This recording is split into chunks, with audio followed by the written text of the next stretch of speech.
first time we've seen a superstar in green and white sacrifice the body.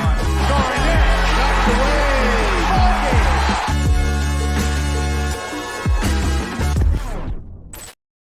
Welcome into another episode of First to the Floor. Ben Vallis here. Thank you for joining us. Hope you're doing well. The Celtics, they beat the Knicks in Boston. Bit of a blowout in the end there. We've got the potential revenge game tomorrow against the Sixers.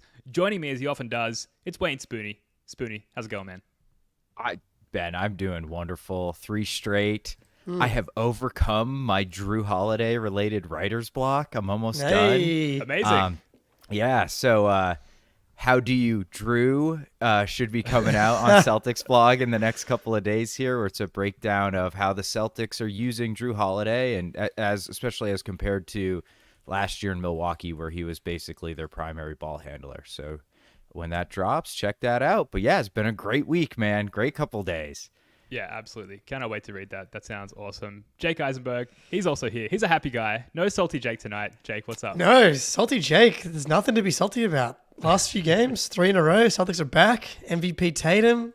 Hauser's locking it down. Pritchard. Good again. Good at basketball. Yeah, not terrible. That's all That's we ask. nice. That's all we ask. Just be not terrible. Yeah, that's probably more accurate. All right, well, look, the Celtics, they win 114 to 98. Winning this game with their defense, it seems. Spoony, are we witnessing a shift back to a defensive identity for the Celtics? So I think this is a really difficult question because the offense has been lights out too. You know what I mean? And like last year, I think we were like the second or third overall best defense as well. I think that was a little bit smoke and mirrors at time. It felt like this year it does not feel that way. We've got the number 2 defense per cleaning the glass, third in the half court, second in transition. I think the biggest thing for me is that we're 5th in defensive rebounding percentage right now per cleaning the glass, which is like we were all, I think for good reason, all really terrified of how this team was going to rebound. We're not fouling.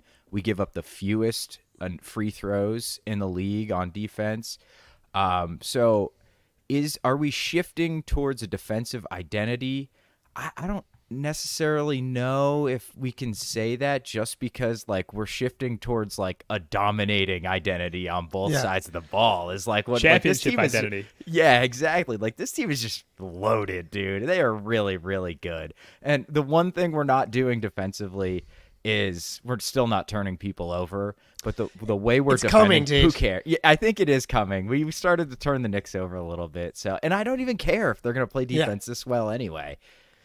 Yeah, it doesn't really matter, but like, man, that press, we're on the precipice. It feels like how many of those like almost 8-second violations or like tip balls? Like there's going to be a game where we get like 2 or 3, and it's going to be just Porzingis trail 3 to like cap off a run as Mike Gorman goes. Got it one more time. Go Ben.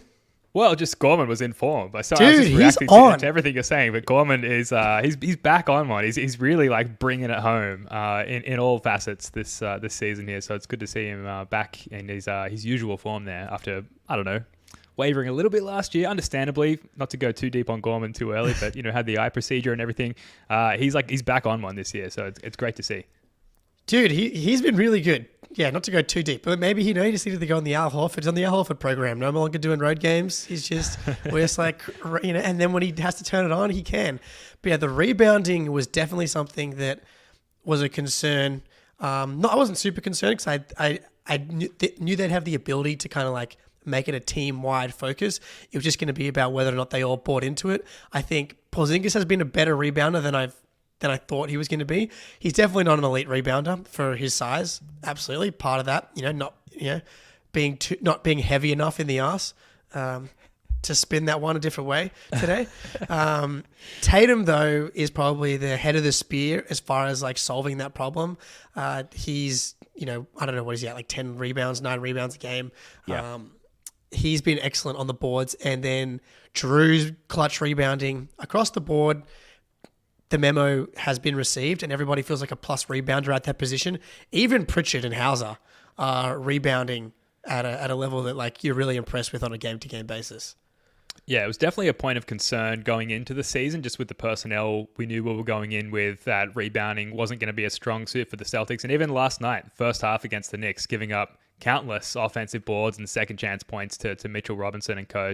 So to see them turn it around sort of holistically this season, and just in the second half of the game against the Knicks as well, really good to see. It's surprising. 5th in defensive rebounding, like, it's never been a strong suit for the Celtics for like as long as I can remember. Even back in the like Isaiah Thomas days, unsurprisingly, the dude's like 5'7" or whatever. But that was not a good rebounding team at all. No, even with more of a prime Al Horford, it was a huge difficulty for them. So I'm just used to the Celtics sucking at rebounds. So 5th is huge. The other thing, they're allowing the second least amount of shots at the rim. Initially, I was looking at the team accuracy and the high percentages at which teams were converting at the rim. But you look at the volume of shots that teams are taking at the rim, like they're just not getting there. So despite the accuracy, they're just not getting themselves in a position to score at that level, which is great. And shouts to Porzingis and I don't know, man, really the whole defense. Everyone, last night, they were on a string. Like they were just so fluid as a 5-man unit.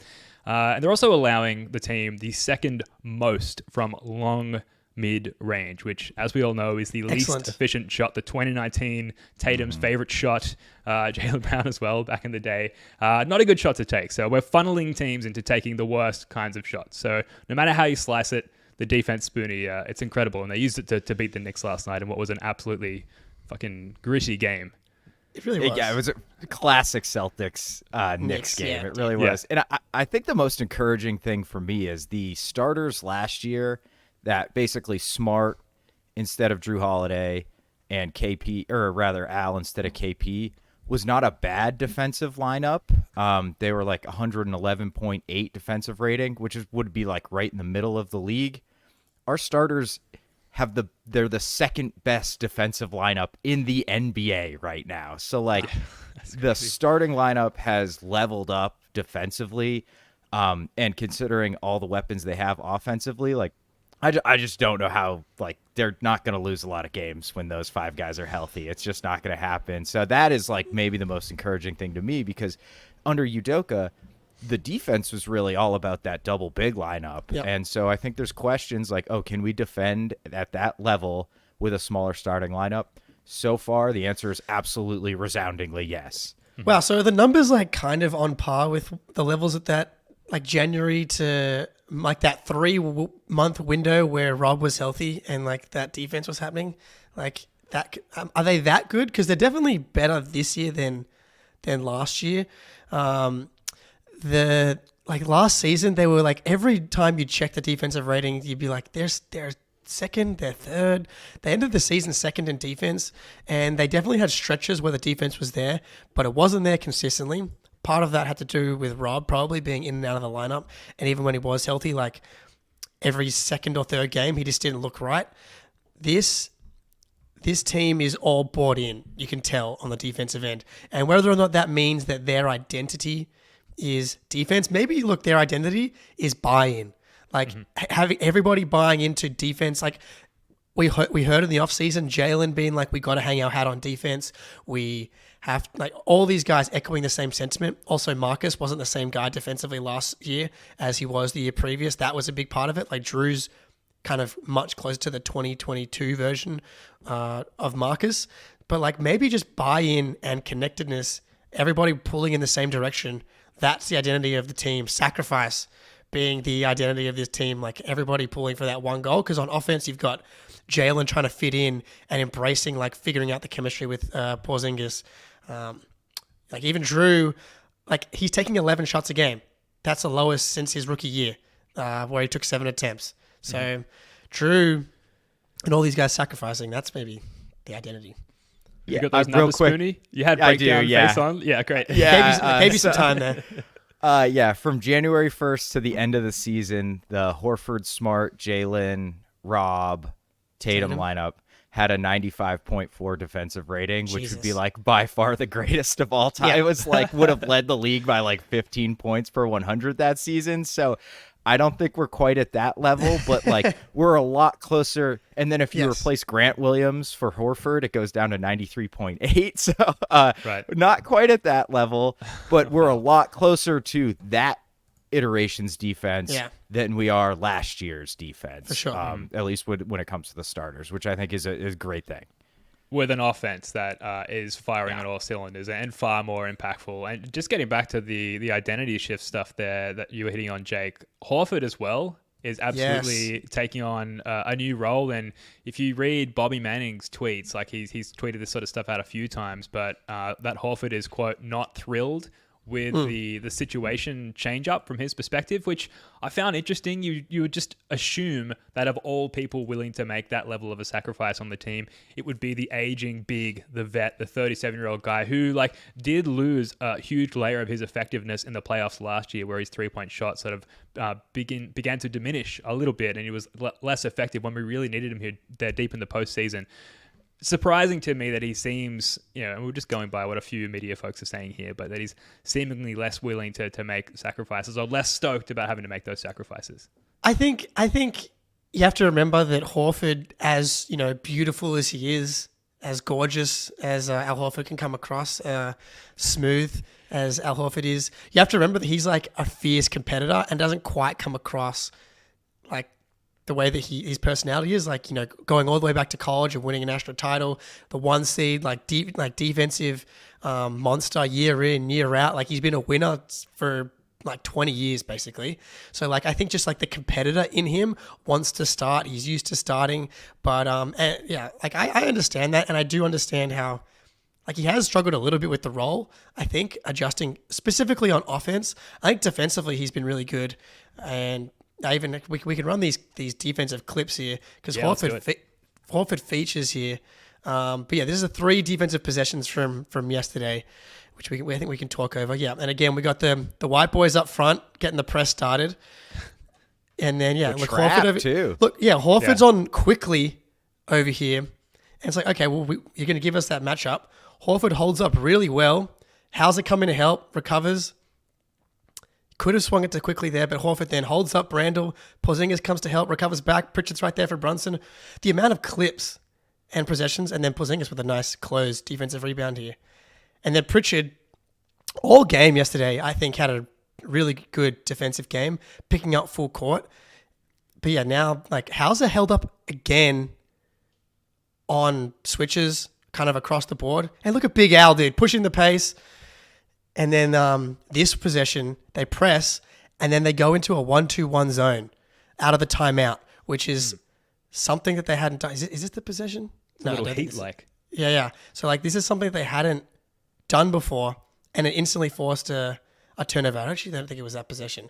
But then they actually get the rebound, they recover, and then Drew Holiday draws the offensive foul against DiVincenzo. It's just the amount of possessions that I went through yesterday, I had to actually go through and watch the game, because when you're trying to pull clips, all of the New York field goal attempts were on NBA stats starting with 7 seconds to go, because that was when all of their shot attempts were getting off, because the Celtics were forcing them to start their first action at somewhere between 15 and 12, so that they were consistently having to find something with 7 or seconds left on the shot clock. I was I've never actually had to do this before. And yeah, it was a great sign. Annoying work-wise for me, but it's okay. Those switches between Horford and Hauser as well in that first play that you ran, that's so fluid. Yeah, that was the case for the entire roster last night, all 8 of them. I think we ran an 8-man rotation, very, very short, and maybe we can touch on that in a second. But just the fluidity and the communication that goes into those switches, no gaps, there were no chances, nothing there, nothing easy for the Knicks, which is, very reminiscent of that 2022 defense, which is awesome. Yeah, and I really like the way. So the one thing about that 22 defense was the scheme was not. It was complicated in the way they switched and how often they did, and some of the things they did and how they attacked ball handlers. But you knew they were switching everything at all times. That's not the case with this defense. Joe is going deep into the bag. He's all over the place, man. He's throwing zones. There was one play where we were in a 3-2 zone, and then it morphed into a 2-3 zone halfway through the possession. I wonder if that's just if somebody makes this cut, then you sink from the middle of the top back down to the 2-3. I was whoa, I've never even, this is what the Warriors do, that type of stuff. And then you add in like the pressing. Then sometimes we're throwing switch at people. Sometimes we're in straight drop. And it's just like, it goes back to like the versatility of this team is just absolutely insane, man. Joe Mazzulla getting better in his second year when Never. he has longer than a fortnight to prepare for the season. Yeah. That is surprising. Unimaginable. Who could have seen this that coming? possibly happen? Eric Weiss, friend of the show, he's dick lapping me in during the show. He's sending me some stats here. The defensive rating of our starting lineup, 89.2 in 134 minutes played. That's lower. Yeah. It's 11 games though. That was But- yeah.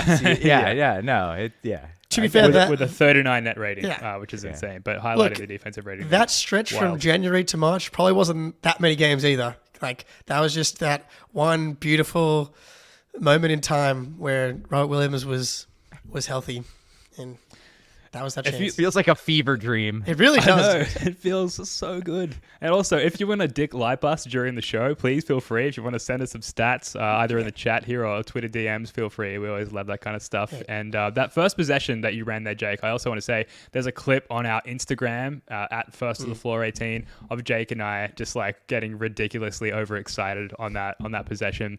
So go follow us on all socials. And we made a note of this in the run sheet, but we do such a terrible Here it is. job of like encouraging people to like the stream or subscribe to the channel or follow us on Twitter. Follow Jake and Spoonie on Twitter as well. So if you're here, you've been here for a while, you're enjoying the show, we don't do a good job of asking people to do that. But those please do calls it. to action. So please do it. Yeah, I know it's cliche, but it helps us like navigate the algorithm and all of that sort of stuff. So very helpful if you do.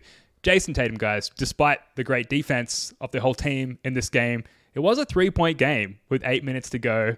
Cue the Tatum 4-point play over Josh Hart, sort of falling back, starfishing on the ground there, and just that play being the impetus for the Tatum mega superstar takeover in this game. Spoonie, what else can you say? It's like you expect it, you're not surprised, and yet it's always as orgasmic as the last time. Yeah. Speaking of orgasmic, using dick lipe as a verb to a non-Celtics fan, Please like dick lipe me they just anytime. dick lipe me would be. I don't know where people would think that's. Dick us whenever you want. It's Anyway, yeah, it's Tatum. Speaking of, never mind. Yeah, dude, like I just tweeted out like halfway through his takeover, like Tatum is just an assassin now. Like this, he just looked like so in control, so dominant. The Knicks had absolutely nothing for him. Like they had nobody that could guard him. Like they're throwing Grimes at him. They're throwing double. Like it didn't matter. They're trying to trap him on the pick and roll. And he's snaking it like he's like a point guard, like he's Jaylen Brunson, like he's slipping between the defenders and like Euro stepping around the help, and he's just like going by three people. I'm like, what the fuck is this? Yeah, This dude is it looks so easy for 6'9". Yeah. And look, some of the pull-ups, it's like if those don't go down, maybe we're sitting here being like, yet again, Tatum. But I felt like his process was right. I know you guys talked about it on Late Night, Jake, where you were like, he went to those like mid-range and post-ups first, got his rhythm, and then the pull-ups started coming. And he just like, once those start going down at that rate, like it's over, dude. Like it feels like he could score 100 if he starts that way, a game off like that. He only took 4 3-point attempts in the first half, and I don't think all of them were like, the classic Tatum pull-ups. I think they at least one or two of them were in the flow of the offense. So like, it does feel like he's doing the searching from the 3-point out in way less. The only game that he's really done that comes to mind is the second Nets game, where 11 of his 17 attempts were from the 3-point line. But he has 100% been working from the inside out, and I noticed it like after 3 or 4 games that Tatum was like at 50% from the mid-range, and I was like, okay, it's 3 or 4 games. That's too small of a sample size to really start to read anything into. But it was clear that it was definitely becoming part of the process, specifically coming out of the post, those turnarounds and stuff. But then the last couple games, and especially yesterday, posting up those small defenders, Josh Hart, it's definitely something that he has gotten to in the playoffs, but not been able to consistently knock down in the regular season. So like his last 3 years combined, he's like at 37.5% from the mid-range. First, how many games have we played? 10? 10. 8, 10? 10 games this season, 51.6% from the mid-range. And that's like, if that's going to, even if that's high, if that comes down to like the mid-40s or like even like the 43% range, that's a shot that you can feel comfortable him going to. He's only taking 3.1 of them per game. But if he's able to add that element to his game now, that's just, again, a new element, a new sign that he is leveling up, taking that leap. Yeah, he's taking 3.1 a game, but I think he's posting up more than that, and there's just passing opportunities and playmaking opportunities that come out of that because of him being such a shooting threat to begin the season. I know we haven't seen that many passes out of post-ups the last few games, but particularly to start the season, he was spamming that a lot more harder. So it's a tool in his tool belt that he can go back to once defenses adjust to him shooting at such a high clip from that position. There was a quote from Bob Ryan after the game, and the reason I wanted to highlight this is because Bob Ryan's a little bit like curmudgeon-y. to phrase this delicately. Like he's pretty locked into like the period that he covered, to put it fairly and accurately. So for him to say, ladies and gentlemen, Jason Tatum is finishing this game against the Knicks with a big time bird-like flourish, isn't that what people have been asking for or from him? That's high praise given the position that Bob Ryan is in with the era rather that he covered. So I thought that was worth highlighting.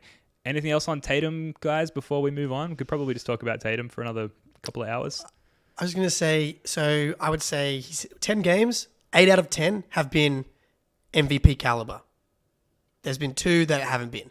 And like, I think that's a pretty good mark. If 80% of the games he's at an MVP level and the other 2, it's like that weird kind of floating range. I haven't tracked like what's like, how, Jokic feels like he's the same every single night. But even like no one else in the league right now is consistent like that. Steph has his off nights. Luka has his off nights. Everybody does. So, yeah. Yeah, real quick, few numbers on the post-ups. He's shooting out of post-ups 3 times a game. Jake's got the Kelly Olynyk hair from the comment section here, which is like super high praise. Yeah. Olynyk has beautiful hair. Yeah, neon Jesus. Flowing. Yeah, he's shooting out of post-ups 3 times a game, so that means he's posting up way more because he's not shooting every time out of it. That was 1.4 last year, 94th percentile in efficiency last year. He's at the 90th percentile in efficiency this year, so he's more than doubled the number of times he's doing it, and he's keeping the same efficiency. That is just like serious, dude. That's very good. Okay, let's go. Insane. Everyone ahead of him, he's 12th in the number of post-ups per game. Everyone ahead of him is either really tall or really wide, meaning Zion. So like he's just by himself as like a wing who's posting up this much. He's 12th in the league in post-ups per game. Number of post-ups, yeah. Wow. That is... That's a We lot. like it, dude. We like when last year he barely qualified for like some of the if you're gonna make a graphic, it's like minimum possessions. He wasn't making even the list. When we begged for it, and look, dude, a lot of the stuff that we asked for from Tatum and this team is like happening 10 games in. Can we send Sam Cassell a nice bottle of wine? Is that appropriate? I would like to do that. Yeah, me too. The last piece for Sam Cassell, when are we getting the big balls dance? Who's it going to be? No. I don't think it's Pritchard. a Tatum thing. He's too chill. It's going to be Pritchard. PP, It is. balls, That's come on. perfect. Yeah, that's too easy. Layup, nailed it. We are going to be right back to talk about Jaylen Brown, but first, a quick word from our sponsor. Score early this NFL season with FanDuel, America's #1 sportsbook. Right now, new customers get $150 in bonus bets with any winning $5 moneyline bet. That's $150 if your team wins. If you've been thinking about joining FanDuel, there's no better time to get in on the action. The app is easy to use. There's a wide range of betting options, including spreads, player props, over-unders, and more. So visit FanDuel.com/Boston and kick off the NFL season. FanDuel, official partner of the NFL. So Jaylen Brown, not the perfect game. I got one. Not the perfect game. Not a great game. Oh, you got a bet. I was going to go straight to it. Yeah, please. No. Please hit us I've up. always got a bet. It's a quick one. Just Nuggets money line versus the Clippers. Just hop on board the James Harden disaster train, and you're going to get your bonus bet right there. Sounds like sound advice. if acted on responsibly, of course. Gamble responsibly. $5 only. Yeah. Solid. Jaylen Brown, different vibes to James Harden at the moment, thankfully, I think we can say with accuracy. Yeah. Not the perfect game from Jaylen in this one, a little up and down, but he's certainly impacted the game on both ends, I think is fair to say. Spoonie, was it a positive game or a negative game for Jaylen Brown? So I think if you look at Jaylen's stats, you're like, kind of a below average Jaylen. I loved how he played in this game. I thought like his defense in the last couple of games has been like worlds better than it has in the past. And I thought he moved the ball fairly quickly. I think he attacked at the right times. He had a few kind of out of control drives, but that happened. Tatum has those too.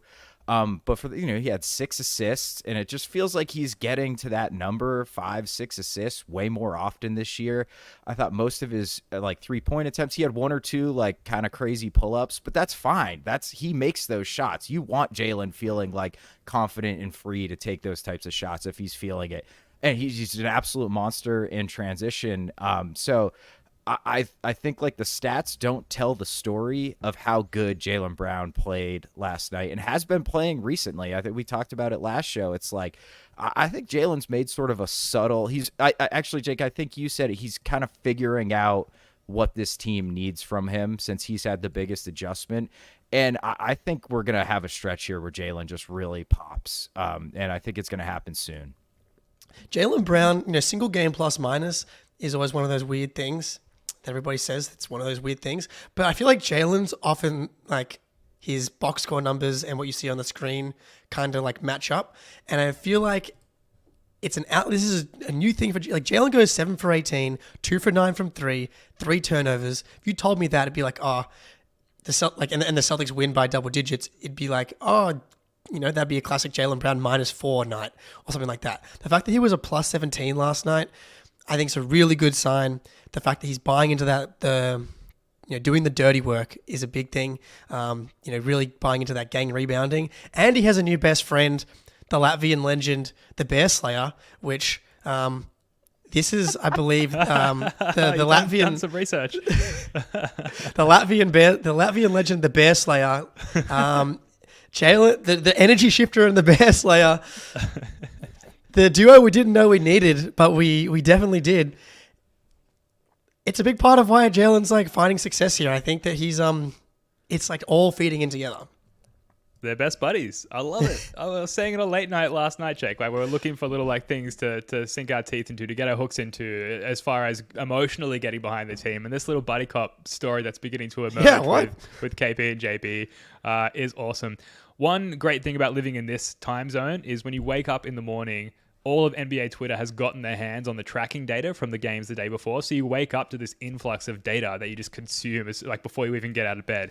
And Greeny had some good stuff on Jaylen Brown coming out of the game yesterday against the Knicks. So on Jaylen Brown, he guarded Julius Randle on 21 possessions and allowed 0 points on 0 of 3 shooting over 21 possessions. That's insane. He also guarded Jalen Brunson on 14 possessions and allowed 0 points on 0 of 2 shooting. And he guarded Josh Hart on 10 possessions and allowed 0 points on 0 of 0 shooting. Just like locked down from an individual defense perspective, anyone that he was assigned to. And then we've already talked about the team defense. The team defense can't be good if there's if there's a weakest link in the chain situation going on with Jaylen Brown. So it was great team defensively, spectacular individually. And then we've seen you guys pointing it out and some thoughts in the comments as well about his rebounding really being notched up this season as well. So Spoonie, I think you're right. And I hope you're right. And I hope it's soon that we see this uptick in his offensive production and a Jaylen Brown Eastern Conference Player of the Week or even month coming up soon. Wow. Pretty spicy.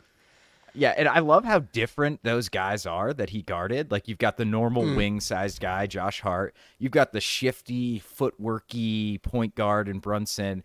And you've got, like, I don't even know what Julius Randle is, like a wrecking ball with arms. I hate him, dude. I hate the way that him play basketball. Dude, prayers up for Porzingis' knee. He just he already tore apart Plumlee's knee. Now Porzingis' knee, because the only way he knows how to play is by just bouldering into people amidst his frustration about throwing brick after brick into the ocean. And Jaylen shut him down, so it's beautiful. Yes, absolutely. Shout out Jaylen Brown. There was a comment upstream a little bit about us not praising Jaylen Brown. I don't know where that's come from because we're all about the Jaylen Brown praise here. And we find it extremely difficult to to give him negative thoughts when they naturally occur, because that's not who we are as people. Anyway, someone else that we'll give positive praise to, Samuel Hause Money, the House Trap. Dude, every day. House Party Hauser. So good. Just we talked about it on late night last night, and we always talk about the non-Tatum lineups. And there was an issue with non-Hauser lineups last night in the first half because Tatum went to the bench. We had everyone but Tatum still in the game, so Horford came in for Tatum. And you think, okay, that's the best possible non-Tatum lineup to have out there, personnel-wise. And they immediately faltered as Tatum went to the bench, despite the talent that they had out there. But then, instead of Horford, a little bit later, Sam Hauser comes in, starts hitting infinite threes at an insanely high clip, just splash, splash, splash. Like he hit one from so deep, which I think was actually in the second half. But so effective, and just kept this team in it until they came out in that second half and turned up their defense and aggressiveness and ultimately won the game. Sam Hauser, I mean, Spoonie, how else can you phrase it at this point? Like he's just the best. Like this is how I know like he is like this next level of like shooter, is that he had an open corner three and it rimmed out, and I was like floored that he missed that shot. Like I was legitimately shocked he missed that shot. So he was shooting 63% on open threes going in, or wide open threes going into the game. I suspect that has gone up after that game. I think he was 3 for 4 on them. So I mean, like, look, that's just such a weapon. And even if he's not shooting the ball, it creates so much extra space for your stars, because if you help off him, they just kick it to him and he buries the shot. And if you don't help off him, you're playing 4-on-4 against some of the best players in the NBA. And when they have that much room, there's absolutely no stopping JB, JT, and KP. So, or Drew Holiday, who like also is our 5th option and can just post people up whenever the hell he wants, apparently.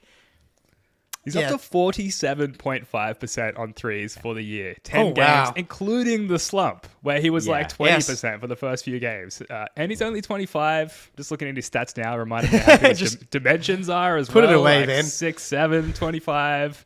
98 kilos or 217 pounds for the Americans in the chat. Just dimensions, the 3-point stroke, the vibes, the nickname potential. It's hard to say a single negative thing about this guy at the moment. The contract he's making, the contract. My God. You know, like some might argue that 47% is unsustainable. I would counter that by saying that he shot 49% in his sophomore year of university. So there's still room for growth, I think. I don't see why we can't get up to the 49% mark for the season. But yeah, dude, like he missed 2 threes yesterday, one of which rimmed out. The other one was like a mid-court buzzer beater. And other than that, the one that he hit from like the logo just like didn't even consider touching the rim. He hasn't touched the rim in a week, it feels like. It's unbelievable. Love to see it. All those concerns about the bench. I know Pritchard is still far from perfect. He did hit a really important big 3, clutchish shot. Heavy contest, really tight closeout. Hit a big 3. As soon as that went up, I was like, there's no chance that shot's going in. And of course, of all the attempts that he's had, all the wide open looks, that's the one that goes down. But very important. So great to see the bench trending upwards, led by Sammy Hauser there. Look, Pritchard definitely played with more confidence yesterday. He's been playing with a little bit more confidence, and he's actually been impacting the game. So, like, he's been good overall, I would say, and he's shooting 33% from the field. And so, like, it's bad. And 27% from 3, 23% from 3. So, like, once that comes hopefully up to where we know he's capable of, then that's the whole vision achieved. Done.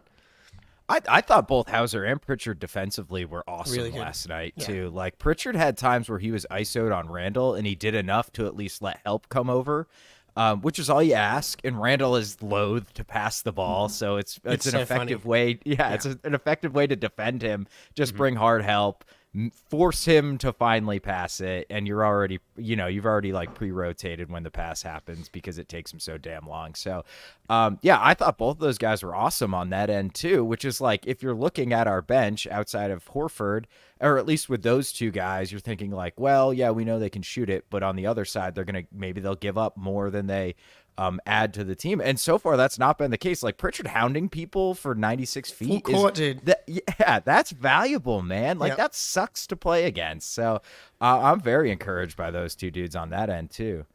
Do you rate Pritchard as a screen navigator as well? Because we were getting caught up on those Mitchell Robinson screens early in the game, and I felt like, particularly in the second half, Pritchard did a really good job of sort of like ducking through them, even if it was going under at times, and getting back out to the ball handler there. He seems he can be somewhat effective in that sense defensively also. Yeah, I think he's a lot better at it this year than he has been in the past, definitely. I mean, nobody's going to be Derek White, but it's certainly helpful to have that guy teach you how to do it, because a lot of it's footwork. Like, Pritchard, for his limits athletically and size-wise, is quick laterally. Yeah. And that's all you really need to stay in front of guys, and that's how you get around screens, right? Your footwork's right, and you move quick laterally. So, I thought, like, seriously, really, really impressed with his defense, and screen navigation a big part of it. Yeah, man. Now, he just go good, ahead. just solid, like just solid. He fights like he's the Pritch dog right here, like in the comments. He is gonna fight, and he's just not a turnstile. Like, he's at least, when he gets matched up onto these bigger guys, he at least forces a jump shot a lot of the time, and like they make it obviously because they can shoot over him, but he makes them work, and that's all you can ask for. Shout out my buddy Raffy from home in the chat with the Pritch dog. Pritch dog. Yeah, one of my good Raffy? buddies. Nice. Love it. Let's end on this, guys. So the Sixers, the revenge game, potential revenge game at least, right around the corner. How do you guys expect, Jake, we'll start with you, Joe, to adjust the game plan coming up against the Sixers based on what we saw from them a week ago? I've been thinking about this because the Sixers have emerged as the second best team in the East, like, pretty comfortably now. And again, just driving, I did a CPR course this morning, so I'm ready to save lives. I might need that if we lose tomorrow. Yeah. FYI. Yeah. I'll pop through the screen. Yeah, Aussie Phil on point as per usual. Fuck the Sixers. They are, to defend the Sixers now, like, they really have two guys that you're scared of with the ball in their hands. Like, yes, they've got shooters, but outside of Maxey and Embiid, there's not a lot of creation outside of that. And so I do think that, they didn't try trapping Maxey at all. And I do think that's something that he doesn't have a lot of experience dealing with. He's small. So like when you trap him with a Tatum and a Porzingis or an Owl or whatever, like that's a lot of length and intelligence to pass around that I think you could really bother him. I just wonder if it's worth even doing that though, like in the regular season. Like, do they make any real adjustments right now? Is it worth doing it because the playoffs are so far ahead? So you may as well try some adjustments just to see if it works, because the impact on the playoffs is far out. You're still going to play the Sixers 2 more times anyway. I don't know. I think there's definitely plenty of stuff they could do, but I wouldn't be surprised if they don't change that much. Yeah, I think part of it too is like I always try to be cautious not to overreact to a bad shooting night. And look, we generated more corner threes than Philly did. They shot 50% on them. We shot 31% on them. And like, if that's flipped, that's an easy Celtics win, right? So, and I thought the defense that game, like there was more we could do against Maxey, especially when Embiid's off the court, Jake. I think that trapping is like the way to go. There's just no reason not to do it. But ultimately, like, we generated pretty good looks. If KP is not hurt, if he's playing, I think what we'll see is KP spaced out, it seemed like, deeper behind the line against the Knicks and really dragged Mitchell Robinson out. And if Mitchell Robinson didn't guard him, he just popped a 28-footer and buried it, right? Like, and that's those extra couple of feet is so important against these big shot blockers because they're a little slow-footed, but they can block you from behind if they have time to recover. So, like, if I expect if KP plays, we will see him stretching further back from the line. And yeah, defensively, Jake, I like where your head's at a lot with some trapping here and there, but go full Belichick on these dudes, man. Don't reveal too much of the hand on them. Like, don't go too crazy, Joe. Like, maybe some press. Yeah. Because Nick Nurse is like, kind of like, he's not Doc. Like, we know can like drum up some pretty like smart playoff tactics and strategy. So you don't want to give him too much. But I mean, trapping a dynamic ball handling guard, it's not a new tactic, right? No. It's not like they'd be surprised if we suddenly did that in the playoffs, having not done it all regular season. So I think, especially where the seeding's at now, if you can pull that out and use it to good effect and win the game and get back on top of the seedings there in the East, and I think you've got to do it. And it's Must gonna be win, difficult. Ben? It sounds like is this a Against must the win? Sixers, and given the loss a week ago, it's a must win. I'm giving it the know Ben it. Dallas must win stamp there, as always, as is every game against the Sixers. They are losing now by only 7 to the Pacers now, and Maxey has just 12 points midway through the third quarter. Yeah, There. so we could do get them off the back of a back-to-back, which is nice too. Yeah, absolutely. We'll take it though. I mean, yeah, we just want to beat these guys.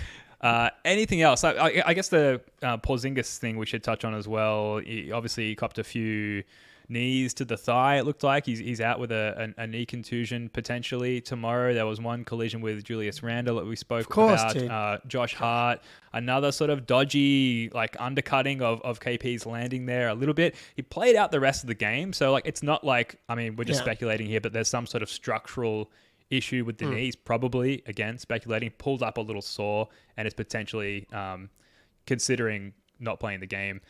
Is it a game where Al Horford could maybe, if you've got one person to play in lieu of Kristaps Porzingis, you're kind of glad that it is Al Horford, because he still can space the floor. He still can play somewhat solid defense on Joel Embiid. Do you still have some hope going into the game, I suppose, is the right way to ask it, if KP is out? Look, if you ask me what I want KP to play and not play, I'm going to choose I want KP to play. But there is a pretty big part of me that wants to see what it looks like for Al when he's been on the the rejuvenation plan to start the season. He's playing under 20 minutes a game to start the season. So KP out, put Al in the starting lineup. He gets up for these Philly games. I would like to see what Al could do in a matchup against Philly and Embiid with KP out, and you can kind of ramp Horford's minutes up, and maybe you give him the next game off or whatever. But I would like to see it, just because I think he'd be stoked. The competitor, the man would be ready to freaking go. I'm about to say something incredibly stupid. Oh, yes. no. All right, let's go. I kind of want to see what Luke Cornett looks like on Embiid this year. He's big enough. I know. I don't think it's going to go well, but he's big enough to defend Embiid. So let's see, if that works for 15 minutes while Al starts, maybe that's something we can go to in the playoffs to just kind of wear him out a little bit. Banging against Cornet's it's harder to do than banging against Kristaps, that's for sure. And maybe save KP.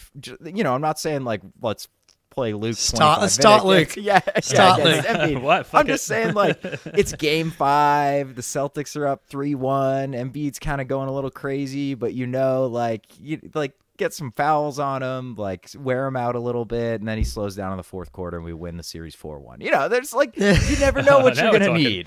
You never know what you're gonna need in the playoffs, is all I mean. So let's see Luke on him a little bit. Or Kata. I'd be fine with that. Kata's got the questionable tag as well, so he could potentially be ready to go. I wonder if it's he's probably okay to play, and if Porzingis doesn't play, then maybe they give him a try. My prediction is that Porzingis plays. That's my prediction, is that they're going to want to get this win. Yeah, to hopefully give him a nice restful spot on the back of the plane there where it can stretch out, electromagnetic pulsing on his thigh muscles or whatever the treatment is. I'm not up to speed on those things, but it certainly didn't look like anything particularly bothersome, given that he played out the rest of the game. So we'll see. I hope he plays too, because I hate the Sixers. But we should say prayers up and all thoughts going to Kelly Oubre, because as much as we hate the Sixers, this obviously transcends how we feel about the team, and that's just such a terrible, unlucky thing.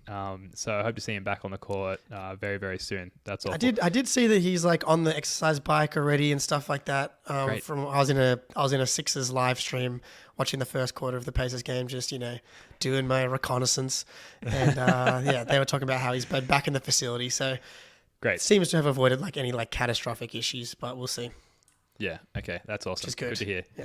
So we are going to be doing playback for the game tomorrow. Playback.tv/first to the floor. Firing up the playback room right before Celtics Sixers tip off. If you're not part of the playback room, already. We've got 200 members there. It's a great way to watch the game. It's just a watch party. Our faces are on the screen. The game is on the screen as well. Obviously, if you've got an NBA League Pass subscription, and you can hang out and talk shit about the Sixers as we digest the game. So lots of fun. Playback.tv/first to the floor. Guys, that's going to do it for this one. Thank you so much for joining us. Please subscribe to the YouTube channel, subscribe to the podcast, like and comment. Help us navigate the algorithm. Spoonie, Jake, love your work, guys. Until next time, Jordan Crawford, Player of the Week 2013. Never forget. See ya. I love